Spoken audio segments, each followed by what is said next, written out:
ما دلني أحد علي، أنا الدليل، أنا الدليل إلي بين البحر والصحراء.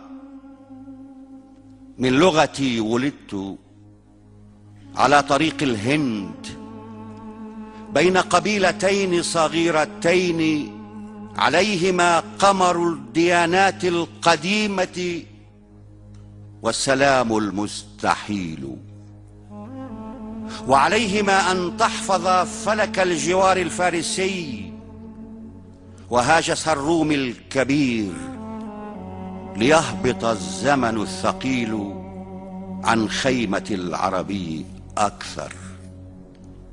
من أنا؟ هذا سؤال الآخرين ولا جواب له. أنا لغتي أنا، وأنا معلقتان 10. هذه لغتي، أنا لغتي. أنا ما قالت الكلمات كن جسدي فكنت لنبرها جسدا. أنا ما قلت للكلمات كوني ملتقى جسدي مع الأبدية البيضاء. كوني كي أكون كما أقول.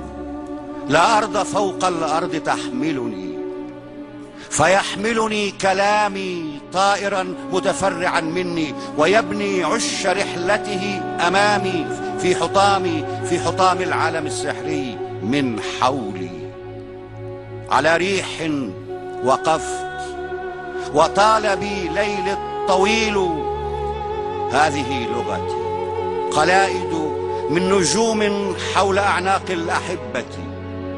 هاجروا، أخذوا المكان وهاجروا، أخذوا الزمان وهاجروا، أخذوا روائحهم عن الفخار والكلأ الشحيح وهاجروا، أخذوا الكلام وهاجر القلب القتيل معهم.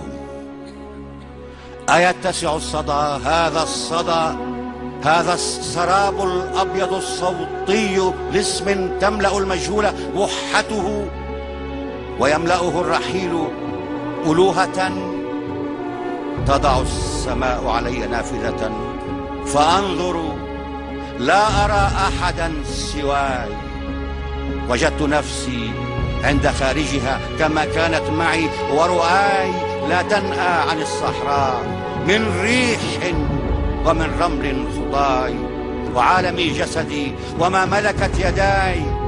أنا المسافر والسبيل. يطل آلهة علي ويذهبون، ولا نطيل حديثنا عما سيأتي. لا غد في هذه الصحراء إلا ما رأينا أمس. فلأرفع معلقتي لينكسر الزمان الدائري ويولد الوقت الجميل. ما أكثر الماضي يجيء غدا.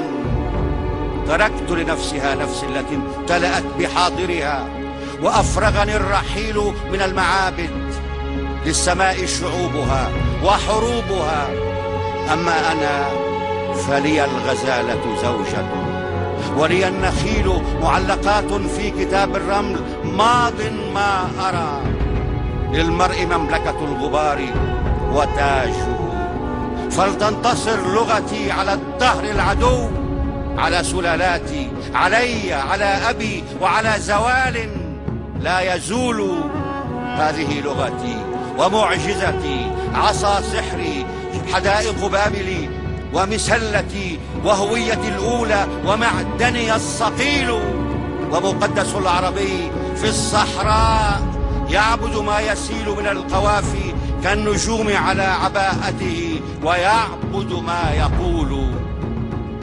لابد من نصر إذن، لابد من نصر لينتصر الرسول.